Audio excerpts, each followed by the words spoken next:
Tonight's lecture concerns itself with the history of one of the main Jewish communities in Europe, a community that flourished for 750 years, the community of Frankfurt am Main.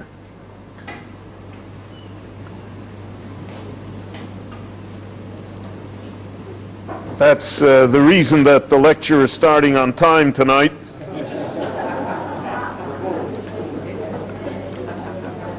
Now, there are old traditions regarding Frankfurt am Main as to when it originally was founded as a Jewish community.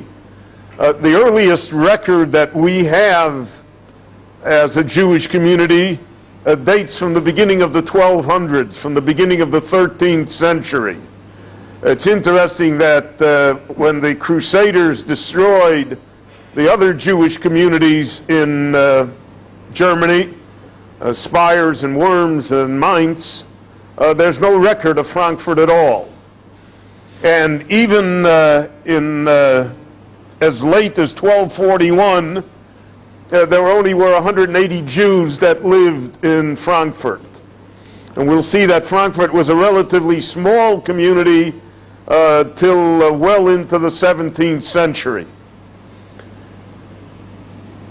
The history of Frankfurt can really be summed up in three words: pogroms, rabbis, and disputes. Because the community had, unfortunately, great pogroms, fortunately, very great rabbis, and again, unfortunately, very bitter disputes within the Jewish community itself. And because of that, therefore, that's how it shaped the community. The first pogrom that we have noted dates back again to 1241, when the 180 Jews who lived in Frankfurt all were massacred.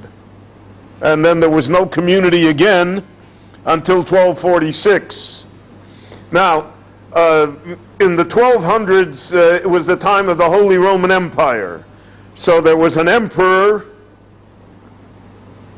and then there was the archbishop who headed the church, the Catholic Church, and then there was the city of Frankfurt itself. All three levied taxes against the Jews, so that the Jews paid an enormous amount of money, relatively speaking, and certainly relative to the rest of the population, for the privilege of living in Frankfurt. And the competition between the archbishop, between the church, between the emperor, and then between those two and the city, the municipality itself, as to who could extort the most money out of Jews. This was the story of the Jews in Frankfurt for a long period of time. The Jews in Frankfurt were mainly money lenders. Out of the population, and we'll see again in a moment that it was a very small population, but 60-70% of the Jews were engaged in money lending. And money lending was as follows: they borrowed money from noblemen. The Jews themselves did not have the capital. So today we call it banking, where the bank takes your money and lends it out at a rate of interest and pays you a smaller rate of interest. And the spread between the two rates of interest is basically the profit of the bank. Well, in the Middle Ages, in this period of time, the rates were usurious. They were tremendous. The cheapest rate was 34-35%. Many times the rate was 50%, which meant that the loans could almost never be paid back because the interest payments were so large. And because of that, there was always this tremendous risk of never recovering your capital. You would lend somebody 100 marks or whatever, and he'd never pay you back, but meanwhile he'd pay you 400 or 500 or 600 marks in interest. So that was the basis of money lending. And because of that, you can imagine it was not a popular, the people who lent the money were not popular with the populace. The people who borrowed the money felt, and justifiably so, that they were being extorted. And this always put the Jews in a precarious position, because many times, and especially it happened twice in Frankfurt in the 14th century, in the 1300s, the debtors who owed the money gathered together as a mob and went and burned down the Jewish houses, went and burned down the Jewish neighborhood, because that's how they got rid of the debt. And therefore, the business end of Jews in the Middle Ages was terribly precarious, because the Jews were forbidden in Germany to do anything else. They couldn't own real estate, couldn't trade in weapons and cloth and spices and silk. They weren't allowed to do any of that. And they couldn't be farmers because they couldn't own land. So there was really no way of making a living. And this method, therefore, of money lending, or of operating small stores, or being a tradesman, a shoemaker, a carpenter, etc., were the only means available for Jewish economy. And it's not surprising, therefore, that there was this tremendous push of French and German Jews eastward towards Poland, towards Slovakia, because in that period of time, the 1200s, the 1300s, the kings of Poland and Slovakia invited Jews to come and gave them rights and privileges, allowed them to be merchants, and because of that, the Jews followed the route of opportunity and moved east, so that Eastern Europe became the bastion of Jewish life in Europe, while Germany remained secondary because of the problems involved in making a living. In 1349, the Black Death, the bubonic plague, struck Europe. We cannot imagine the effect that that plague had upon Europe. 1/3 of the population died. Entire cities were emptied. The forest came back and reclaimed all of the cleared land. It was a time of mass destruction. And what made it even worse is that there was no explanation. No one knew the idea of contagious diseases. No one ever heard of the bubonic plague. No one ever realized that it could be caught merely by breathing the air, let alone being bitten by the flea. And because of that, therefore, and the Middle Ages generally was a time of enormous superstition. And people believed in all sorts of things, demons and dragons. The whole industry which exists today in the entertainment world of all of these imaginary demons and dragons is really a throwback to the beliefs of the Middle Ages.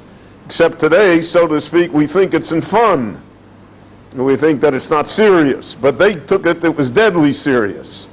So there were a group of people who were called flagellants, who somehow whipped themselves with a lash, with a whip, as a penance, because they thought that there must be some tremendous sin that they committed in order to bring this plague on all of Europe.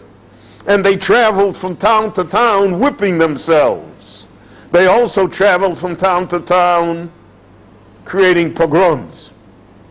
So in 1349, they came to Frankfurt. And first they extorted an enormous amount of money from the Jewish community, and then they set fire to the Jewish neighborhood. Now, all the buildings were built of wood and of thatched roofs, so that we'll see that in Frankfurt, the city burned down 5, 6, 8 times completely. And the Jewish neighborhoods burned down more often than that. There were no Jews left in Frankfurt after the flagellants. But the Jews, for some reason, were always attracted to coming back to Frankfurt. So 10 years later, we find that there were 17 Jewish families in Frankfurt. In fact, in 1357, there were 12 families. In 1379, 14 families. In 1450, only 12 families. And as late as 1473, there were only 17 families in Frankfurt. So the great Frankfurt for 200 years, you're talking about a number of Jews that doesn't equal one apartment building in Harnof. But you also have to remember that in this period of time, there weren't many people in Europe either. The whole Frankfurt was maybe only 350 families. And after the Black Death had ravaged Europe, there just weren't people. Now, the explosion in population in the world is really from, let's say, 1850 till today. In 1900, there were about 2 billion people in the world. Today, 100 years later, there are 6.5 billion people in the world.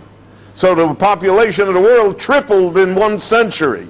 Never happened before to our knowledge. The reasons for that are many. Greater nutrition, better health care, all sorts of reasons. But for whatever reason, we're talking about a very small Jewish population amongst a very small general population. There was a great cemetery in Frankfurt. Was the oldest cemetery, Jewish cemetery, that existed until the Nazis. And it had gravestones dating back to the early 1200s. But the cemetery, and we'll talk about it when we come to Prague as well, the Jews had no right to expand the cemetery.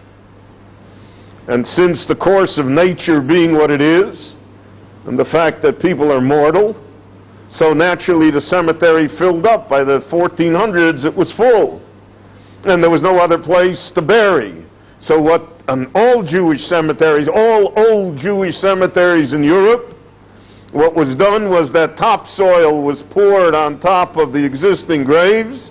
Tombstones were either removed or moved, and then you had a flat field which was higher, and again the process of burial began. In the Jewish cemetery in Frankfurt, just a very interesting point, in the Jewish cemetery in Frankfurt, Jews, there's a halacha, a mitzvah of bechor behema, that the firstborn animal, cow, etc., it belongs to the Kohen, it's Kodesh. And you're not allowed to use it. So what they would do is let it pasture itself until it developed a blemish, and then they would redeem it. So where did they put those animals? So they put them in the cemetery, because it was the only place that they could, in the Jewish cemetery. And we have constant lawsuits brought before the emperor by non-Jews claiming that they were damaged by these animals that the Jews had in the Jewish cemetery. So apparently people snuck into the cemetery, or etc., and they were gored by the animals or chased by them, etc. And so there's a constant, Jews are constantly being tried in the court of the emperor for misuse of the cemetery. The greatest community, there were 2 great communities, Nuremberg and Regensburg. The Rosh came from Regensburg. Nuremberg was the center of Jewish life. Frankfurt was then, relatively speaking, a small town. However, in the 15th century, the Jews began to move to Frankfurt. And they moved out of Nuremberg and they moved out of Regensburg. And they moved to Frankfurt because there they thought that they would do better.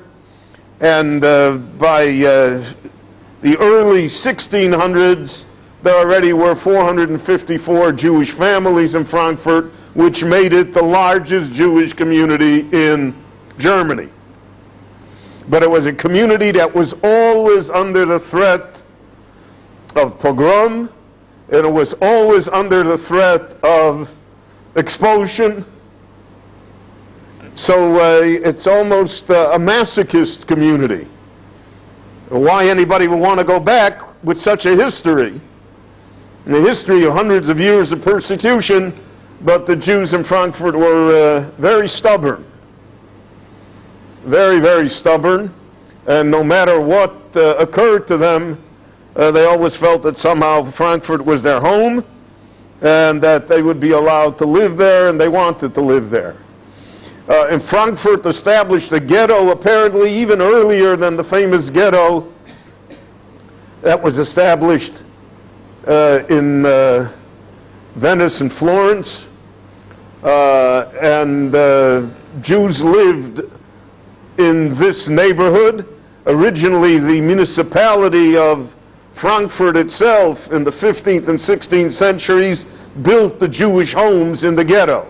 But after a while, they decided that the Jews should build the homes themselves. All the Jewish homes were identified by a name. There were no addresses, but the house had a name. And the name was either after a fruit, apple, currant, berry. So you lived in the apple house. And therefore there are Jews called Apple. And Jews called all the names of the fruits. Or by color. So, and the color was a shield, a flag that existed in front of the house. So that's how the name Rothschild, Rothschild, became the name, because of the fact that they were born and raised in the house, in the Red Shield house, or Schwarzschild, or other names like that, because the Jewish homes in the ghetto had either the names of fruits or the names of colors which identified the houses. And as the population grew, you also had a problem because of the fact that there was no land allocated for further houses, so the Jews built up. You had a very dense population with houses with stories upon stories. So they had some that were as high as 11, 12 stories. But it had the foundations, and the rest of the walls couldn't bear such weight. And therefore, as part of the story of Frankfurt, there always were enormous collapses of houses, because of the fact that the houses, the skyscraper idea, and building with iron, with steel, etc., none of that was present. And so sometimes, they figured out that if it could hold 8 stories, then it could hold 9 stories too. Why not? And then about 3 years later, they figured out why not, when the whole thing collapsed.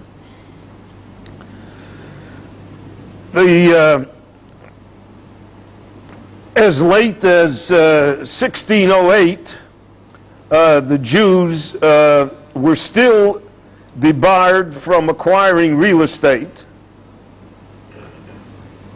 But it's interesting, the Jews went into the manuscript business. What do I mean, the manuscript business? They were money lenders. They were money lenders. You have to have collateral. What collateral could they get? So part of the collateral that they always looked for were manuscripts. Old manuscripts, copies, early books, editions, so that Frankfurt became famous. The Jews were in the business of buying and selling manuscripts, many times to the church. And many times the manuscripts that they bought were church manuscripts. So you have all sorts of questions in halacha then. Are you allowed to deal in those things? Are you allowed to somehow make transactions regarding church manuscripts, etc.? They were forbidden to deal in spices, provisions, weapons, cloth, and wheat. So that pretty much took them out of the market than anything. Now, the Jews many times violated all of these laws, or they created dummy companies in which they got German non-Jews to front for the company, and they were the ones that really did the business. So that the company's license or the company's name was that of the non-Jew, but the actual business was operated by Jews, and this was very, very common in Frankfurt. And we find it also in the Shilas and Shuvas of the time, especially regarding what if the non-Jew does business on Shabbat? What if the non-Jew does business on Yom Tov? What if the non-Jew deals in items that the Jew should not deal in? Does that somehow affect the status of the Jew as being the silent partner, as being the one behind all of these? These are all questions that appear in halacha, but they reflect what went on in the times. There was in the 30 Years' War, in the middle of the 17th century, so this was the war between the Protestants and the Catholics. The war was very, very bitter in Germany, because Germany was the home of Martin Luther, who was to a great extent the leader of the Protestant movement. Luther began his career as a Catholic priest, as a monk, and then he rebelled against the church, against the excesses of the church, the abuses of the church, both in money and in person. And he created this Protestant movement. Now he felt, Muhammad also felt the same way, that the reason that the Jews were not Christians was because of the church, because of the beliefs of Roman Catholicism. But since the beliefs of Protestantism were much more liberal, and they did away with much of the ritual of the church, and they did away with a great deal of the icons and statuary of the church, so he felt convinced that the Jews now would become Christians.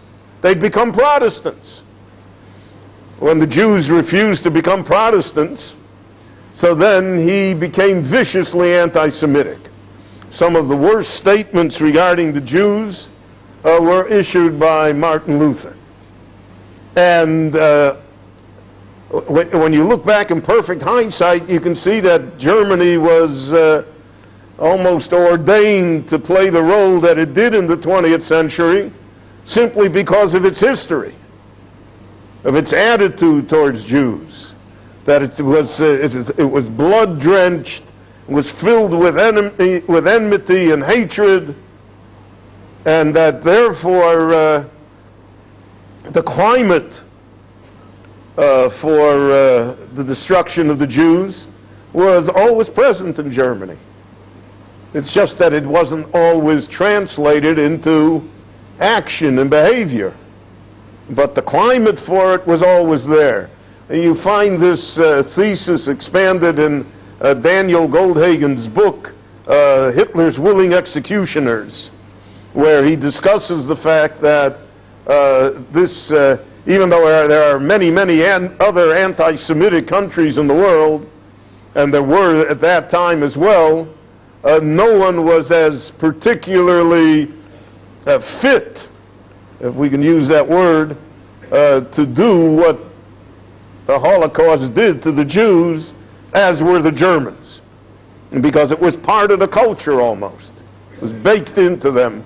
And in the 30 Years' War, the Jews suffered because when the Catholics won, so it was the Jews' fault, and when the Protestants won, it was also the Jews' fault. And the city of Frankfurt, which was contested, the Jewish population there sank so that there only were 415 Jewish families there at the end of the 1600s. So in 250 years, there was no increase in Jewish population in Frankfurt, because the Jews, either because of pogroms or because of expulsions or because of fires or because of collapses or because of all of these things and the economic situation, the community did not grow. The situation changed in the 1700s, early 1700s. So now we come to the part about the disputes. In Frankfurt, all of the main disputes in the Jewish world spelled themselves out in Frankfurt. Shabtai Tzvi, the false Messiah. So in the 1650s, he bursts on the scene. By the 1670s, he is proven to be an apostate, a fraud, a sham. But there was a large Sabbatean group in Frankfurt. And there was a tremendous dispute regarding them. It was almost civil war between the Sabbateans and between the Jews who no longer believed in Shabtai Tzvi and who in fact were so anti-messianic that they were determined to drive these Jews out completely. In 1711, a rabbi by the name of Naphtali Cohen was the Rav in Frankfurt. Now, together with Shabtai Tzvi is the idea of Kabbalah, because Shabtai Tzvi used Kabbalah for his own ends. If you read Gershon Sholom's work on the biography of Shabtai Tzvi, so he maintains, there are scholars who disagree with him, but he maintains that it was the spread of Kabbalah that allowed this spirit of messianism that really created Shabtai Tzvi. And if it would not have been for the spread of the Kabbalah, especially the Kabbalah of the Ari, then it never could have happened. But that it was a direct result of this spread of Kabbalah to the masses who didn't know how to treat it, who didn't know how to deal with it, and therefore, so to speak, they took the truck and drove it over the cliff. Well, Naphtali Cohen, the Rav in Frankfurt, was a Kabbalist. He was not a Sabbatean. He was not someone that followed Shabtai Tzvi, but he was a practitioner of Kabbalah. In 1711, a fire broke out in his house. The fire burned down his house. It burned the shul next door. It burned the mikveh. It burned down the entire Jewish quarter.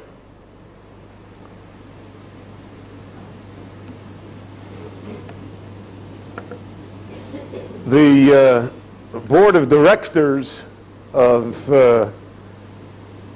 Rabbi Cohen's community decided that the fire was caused by Kabbalistic incantations which he recited in his house, and that therefore he was responsible for burning down the Jewish community of Frankfurt.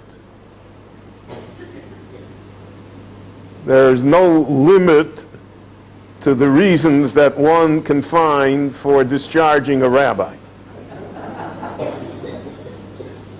And so they fired poor Rabbi Cohen, who all of his life afterwards, he was still a relatively young man, could never get another rabbinic position because wherever he went, the fire went with him, right?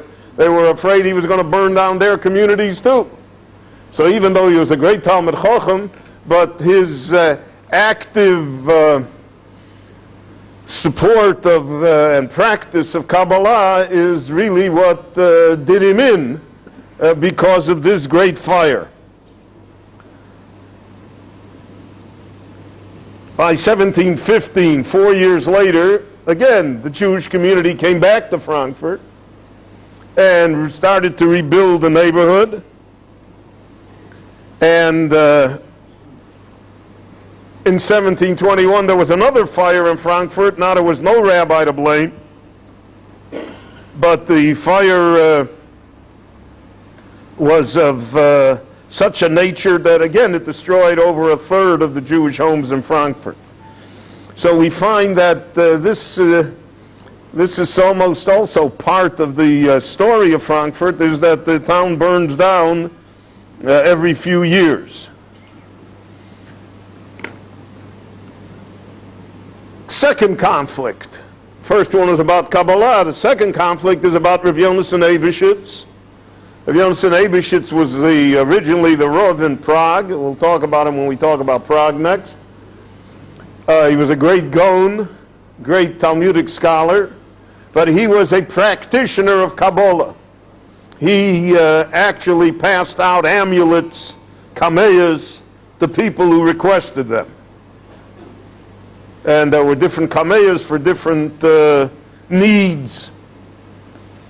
Rabbi Yaakov Emden, and he was the Rav in Ahu, in the tri-city of Altona, Hamburg, Wandsbek, which was Danish, German, near Schleswig-Holstein in the north. He went from Prague to there. Rabbi Yaakov Emden, who was also a very, very controversial person, interesting, different person. We have an autobiography of his that is really called Megillat Sefer, which is just fascinating. I mean, today it would not be allowed to appear, because he has all sorts of stories about himself in there. He has a story that he fell in love with a woman and he wanted to marry her, and his father wouldn't let him. So he had to listen to his father, but he said all of his life he never got over the fact that he loved her. This is even though he married another woman and had children.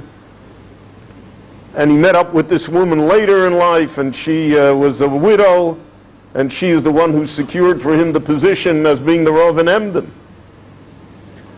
And he has all sorts of other stories that, like you don't associate it with the usual stories about people. So he owned a printing press, and he was a fierce anti-Sabbatean, fierce opponent of Shabtai Tzvi and those who supported him. And he accused Rabbi Yonasan Eibeshitz of being a secret supporter of Shabtai Tzvi, and he attempted to prove it through wording that existed in the kameyas and the amulets that Rabbi Yonasan Eibeshitz gave out. This was a machlokes that racked all of Europe, and all rabbis had to take sides. You had to say who you were for. You either were for Rabbi Yonasan Eibeshitz or you were for Rabbi Yaakov Emden. Because of this, in Frankfurt there were two very large families, the Kahn family and the Kulp family. Both wealthy, both very well connected to the government, and they both hated each other. And they competed, and this is during the 1600s and the 1700s, these two families, like for 150 years, was like the Hatfields and the McCoys. They competed for every position in the Jewish community, and the Jewish community to a great extent was terrorized by them. And when it came to Rabbi Yaakov Emden and Rabbi Yonasan Eibeshitz, so then again, each one chose their side, because they weren't allowed to agree. And the Rav who defended Rabbi Yonasan Eibeshitz was thrown out by the other family that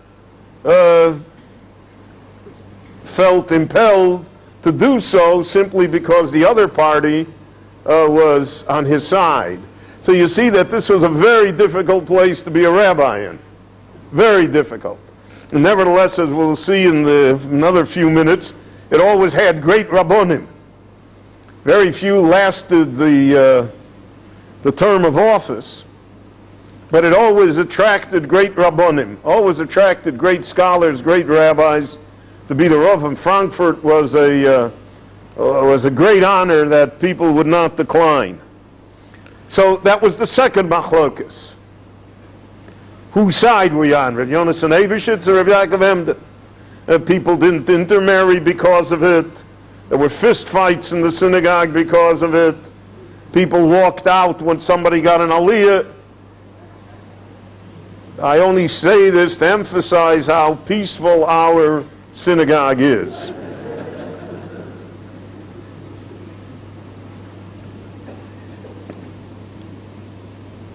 In 1766, there was another great machlokas that also all the rabbis in Europe had to participate in, called the get from Kliva, the divorce from Kliva.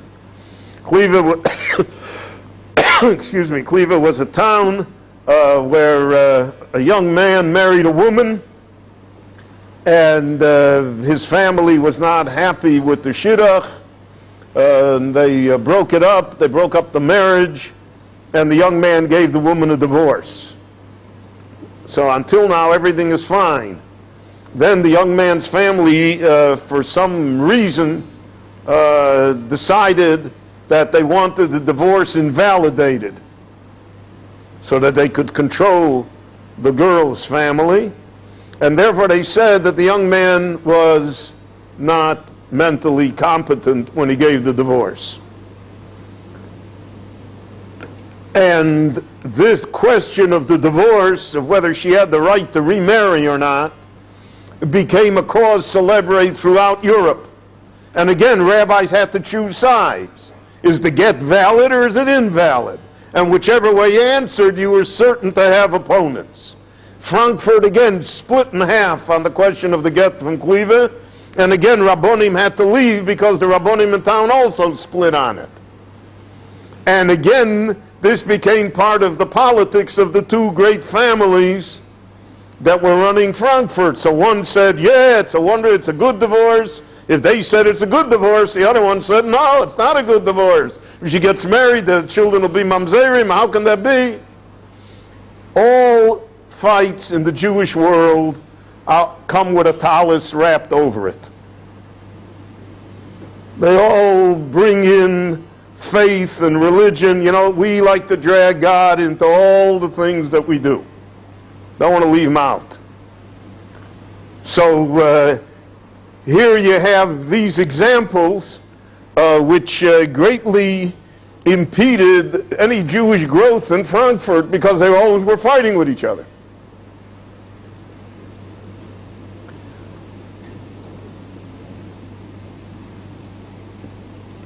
There was an anti-Semite by the name of Eisenberger who wrote a book in German, Entdecktes das Judentum. He's revealing, it's like the protocols of the elders of Zion. It's all the things that are wrong. And he published it in Frankfurt. But the Jews in Frankfurt got a wind of the fact that it was being published. So what they did is they bought up all the copies of the book. So the book never got into wide circulation. Something which happened with Ben Hecht's book Perfidy in our time, when he wrote a book regarding what he felt was the role of the Zionist movement during the Holocaust, and he wrote a very bitter book called Perfidy, and you could never get a copy of the book because the powers that be always bought up the book whenever it came out. And that was a tactic that was used many, many times. But books cannot be suppressed, all rumors to the contrary notwithstanding. Ideas can't be suppressed. Eventually it gets out. But here, the Jews took it upon themselves to somehow counteract that anti-Semitism. In 1776, when America was beginning its revolution, there was one of the usual wars between France and Germany, and the Jewish quarter of Frankfurt was bombarded by the French, and again it was destroyed. But by 1788, the Jews came back again to Frankfurt and rebuilt it again. In the 1700s in Frankfurt, we have the rise of the great Rothschild family.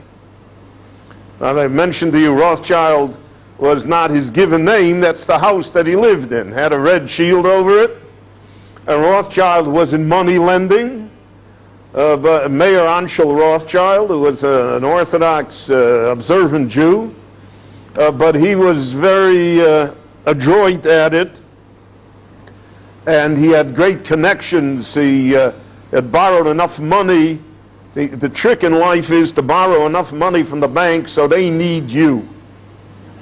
You go to the bank and you borrow $1,000 or 10,000 shekel, you're in trouble. But if you borrow $10 million or 100 million shekel, then they're your partners. Then they're not so quick to close you down because they're in it too deep. And Rothschild discovered that secret, and he was able to borrow great sums of money, and he lent the money to very high-ranking noblemen, princes, barons, and eventually he became the banker. Not only in Frankfurt, he became the banker in that part of Europe. He had 5 sons. He sent each of his sons to a different city. One went to Naples, one went to Paris, one went to London, one went to Vienna, one stayed with him in Frankfurt.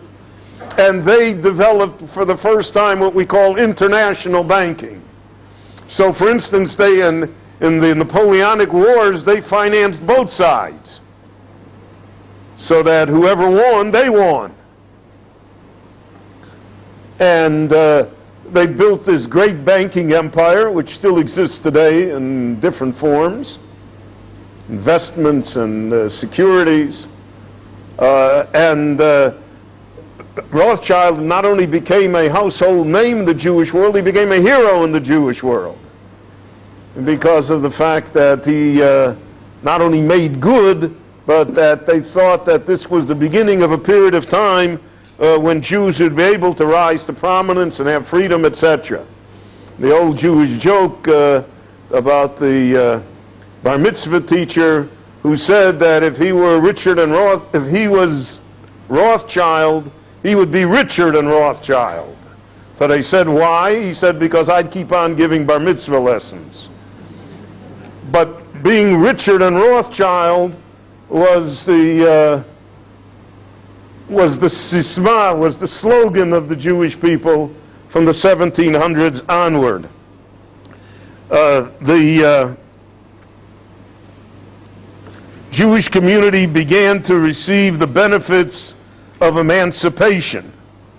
In 1796, they were allowed to leave the ghetto. They were allowed to live amongst Christians. In 1811, they got full civic equality. And by 1819, the Jews were established throughout.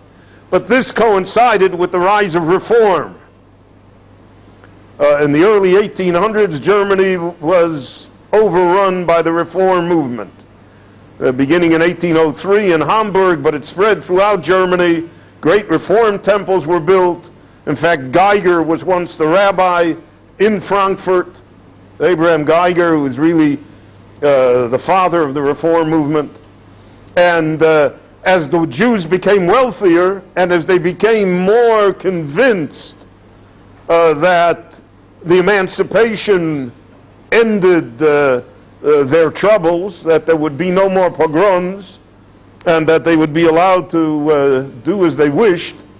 So because of that, reform gained very, very strong representation until the majority of the Frankfurt community was reform. Now, when the reform took over a community, it's somewhat, well, I don't want to say it because it's not quite analogous to the situation we have here in Israel, but the reform made a separate section to take care of the Orthodox Jews' needs, so that the community would support a kosher butcher, the community would support the Chevra Kadisha, it would support the mikveh, because they were convinced that all of this was going to die out soon anyway, and they didn't make a fight about it. And the community, even though it was run by the Reform, who didn't need any of these services, nevertheless felt impelled to supply it. And then there came the great question of whether or not the Orthodox should belong to such a community. which is really the story of Rabbi Samson Raphael Hirsch. Hirsch was he was a Rav in Moravia. Not only a Rav, he was a member of the parliament in Moravia. And he was invited by a small group of families to come to Frankfurt am Main and to build an independent community, one that was independent of the general community, because the general community was run by Reform. And his community was called Austritt because of the fact that it stepped out of the general community. And after a long fight, both with the Jews and with the non-Jewish authorities, Hirsch was able to get his community recognized as a separate community. And he built the great Orthodox community of Frankfurt am Main based on those principles that he would have nothing to do with the Reform. Completely independent. And the community grew. He had the very good fortune of having Baron Rothschild, Willie Rothschild, as a supporter. And when you have money, so then you're able to accomplish things. And he was an unmatched person. A person like Rabbi Hirsch hasn't come along for a long, long time. Both with his Torah wisdom, with his general knowledge, with his vision, with his philosophy, and with the strength of his personality. And he was able to create this great community, but it was not the majority community in Frankfurt. It never was. Hirsch had his opponents because there were Orthodox Rabbonim who felt that they should not leave the general community.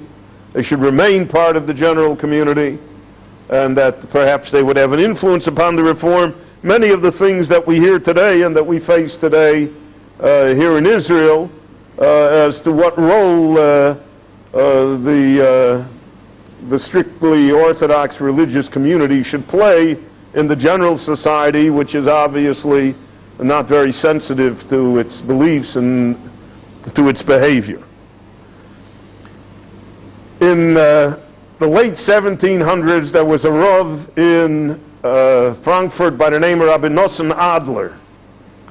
Rabbi Nosson Adler was a great Talmud Chacham, but he was also a great Kabbalist. Once, this is still only 60 years, 70 years after the incident with Rabbi Naftali Cohen, and therefore the community was very sensitive to people who practiced Kabbalah, etc. It also was the time of the beginning of the Hasidic movement, and Germany never was hospitable to the Hasidic movement. And for these reasons, Rav Nosson Adler was driven out of town. He had his own private minyan, he had his own private yeshiva, but the Jews of Frankfurt drove him out. He had a Talmud, he had a disciple, Rabbi Moshe Schreiber, Sofer, the Chassam Sofer, was his Talmud Muvok, was his main disciple. And Moshe Schreiber later became the Rav of Preshburg of Bratislava. He became the founder of Orthodoxy, the defender of Orthodoxy in Central Europe, and one of the great poskim and Talmidei Chachomim of the age. He always signed his tshuvas, Anochi Moshe Sofer me Frankfurt the Main. He always identified himself as being from Frankfurt. That was his pedigree, so to speak, and as being a Talmud of Nosson Adler. We have such history before. As I mentioned to you, Frankfurt had great Rabbonim. So in 1771, the Rav was Rabbi Pinchas Horowitz. Now, Rabbi Pinchas Horowitz is the author of the famous Sefer, the Haflah, and he's the author of the famous Sefer Hamakne and Gedushin. Great Talmud Chacham. His Sfarim are still used. He was really an outstanding person. There were two brothers, but he was a closet chassid. He was a chassid from Eastern Europe. When he came to Frankfurt, he couldn't publicly display it, but that's who he was.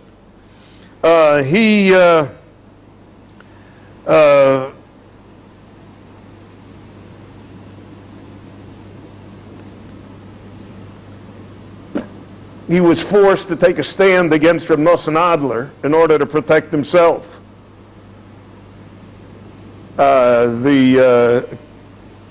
His situation was never strong. And his son succeeded him, but also did not have much success. Before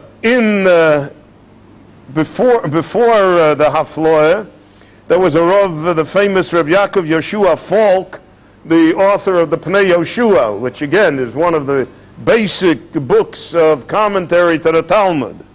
Now he was driven from town. Not just fired, he was driven from town because of the fact that he backed the wrong party in a certain dispute, and he was driven from town. So here you have great Rabbonim who just simply are unable to last there. The Shaloh, Rabbi Yeshaya Levi Horowitz, who later became the Rav in Prague, began as the Rav in Frankfurt. Now, between Prague and Frankfurt, there always was a connection. Rabbonim came back and forth, and he was the Rav in Frankfurt for 14 years, and then he moved to Prague, and from Prague he came to Eretz Yisrael, where he died. The grandson of the Maharal in Prague also was a Rav in Frankfurt. And the famous Maram Schiff, Reb Meir Schiff, whose commentary to the Talmud is published in the back of all of the tractates of the Talmud, was also a Rav in Frankfurt. And going back to the Middle Ages, the author of the Yalkut Shimoni, Reb Shimon Adarshan, was the Rav in Frankfurt. The Rav who wrote the Sefer Aguda was a Rav in Frankfurt. Frankfurt had great Rabbonim, but most of the Rabbonim didn't last. It was a town that, because of its internal problems, the Rabbonim found it hard to find for themselves a permanent thing. As I mentioned to you, when Hirsch came to Frankfurt, Geiger had been in Frankfurt already. And Hirsch set himself up as the bulwark against reform without any compromise whatsoever. We could really say the idea of Torim Derech Eretz, of Hirsch's success, was that he was able to produce the perfect German Jew who was completely observant. In other words, who was German to the core. Hirsch himself once said about his congregation, he said it ironically, he said, "My people are reverse Marranos." He said the Marranos were Goyim on the outside and Jews on the inside. And my people, he said, are Jews on the outside, but they're Germans on the inside. And there was a certain amount of truth to that, because when they dedicated the great Frankfurt Shul of Shamshur Raphael Hirsch, and the shul had over 60 Sifrei Torah in it, and the emperor and the Kaiser and everyone came, and so they were going to be in Frankfurt forever. They didn't see that 60 years the shul would be burned to the ground. No one could imagine that such a thing would happen. So in retrospect, it may look strange to us, but we can be certain that our great-grandchildren will look back at us and say, how could they not have seen, etc., etc. That's really what life is, that when you're in the middle of things, then you don't see it. You can't see it. One of the great things about Frankfurt was that it had Jewish printing presses. And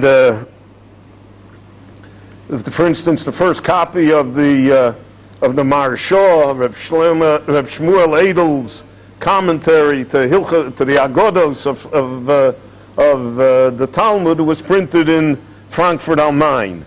It was an interesting Jewish printer in Frankfurt that he came up with a great idea, a man by the name of Kolmer. He didn't have any money to print. He wanted to print the Rif, the Alphas on the Talmud. And he figured out that he needed to sell 1,700 copies at the price of $10 each. And he had expenses, $11,000, $12,000, and the rest would be his profit. So how do you raise the $11,000, $12,000? So what he did is that you signed up for a lottery. He ran a lottery. And everybody that paid for the lottery would get a copy of the book. One person would win the lottery, but there would be $11,000 left over for him to print the book. Now that was a very original idea at which he went bankrupt.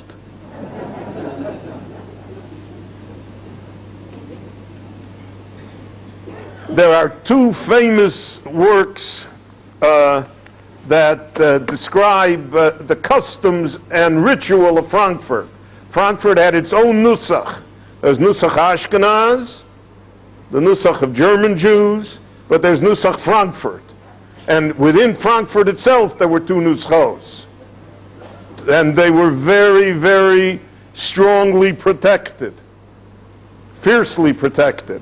So we have two famous Sforim, one written in the 1600s by Rabbi Yosef Han Neulingen, and it's called Yosef Ometz, and it's a collection of the liturgy and the customs of Frankfurt am Main. A century later, in 1718, another Rav in Frankfurt, also named Yosef Yosfe, but his last name was Cashman, published a sefer called Noe Katzon Yosef, which is Minig Frankfurt. He even has the minig of how to pronounce the letters in the Torah correctly. So he says there an interesting thing. He says the only ones that pronounce it correctly are the Sfardim. He writes that. The Sfardim, the O is an A, and the Sof is a Tov, and everything. He said that's correct. But he said, since this is our minig, we're not allowed to go away from it. And we have to pronounce it the way we pronounce it. So he has there the famous, instead of O, the German Au, and other things that are part of the minig of Frankfurt, how to pronounce, how to say what the letters are. And he says that if you're reading the Torah in Frankfurt, this is the way you have to read it. It doesn't make any difference which is the right way, this is the way to read it. And that sort of attitude has remained pretty universal with Jews, wherever they are, that they read the Torah the way they read it. And don't confuse them with the facts, what are the right way, the wrong way. This is the way we read it. And then you have, therefore, very different dialogues regarding Frankfurt. The Frankfurt Jewish community, like the German Jewish community generally, was destroyed in the Holocaust. Some of it survived by being able to emigrate to the United States and here to Israel. In the United States, you have the famous Frankfurt Kehillah that Rabbi Breuer, Zeichet Tzaddik, Rabbi Jacob Breuer created in Washington Heights. And now it's 3 generations later that preserved, so to speak, much of what was in Frankfurt. And here in Israel also, it exists in many, many places. It's interesting that there are a large number of Jews in Frankfurt today. Thousands of Jews. Some estimate it as even more than thousands, tens of thousands. It's the financial center of Germany. And there are many, many Jews who live there. And so to a certain extent, the Jewish community of Frankfurt still lives on. But these are not German Jews. They're Israelis and Russians. And they are people who are there for business, etc. So even though there is some infrastructure of Judaism and of a Kehillah in Frankfurt, but the great Frankfurt Kehillah, the great Frankfurt am Main, is a casualty of the Holocaust. Like many, many other great Kehillahs of Europe, it doesn't exist anymore, but its memories still exist, And its traditions exist because Jews from Frankfurt, Rabbonim from Frankfurt survived, and they're able to transfer it to a certain extent to later generations as well. And I know that I was once in Frankfurt, and they said, well, here, this was here, and this was here, and this is where the cemetery was, and this is where this was. Once you say that it was here, so then it's not here anymore. That's a different feeling completely of even so to say that it's a live community would be to overstate the problem a little. In any event, this has been a cursory view of this great community of Frankfurt am Main, which really has had a great influence on the Jewish people throughout the ages. I'd like to thank you all for coming out on such a wonderful night, and there'll be a minyan for Ma'ariv now.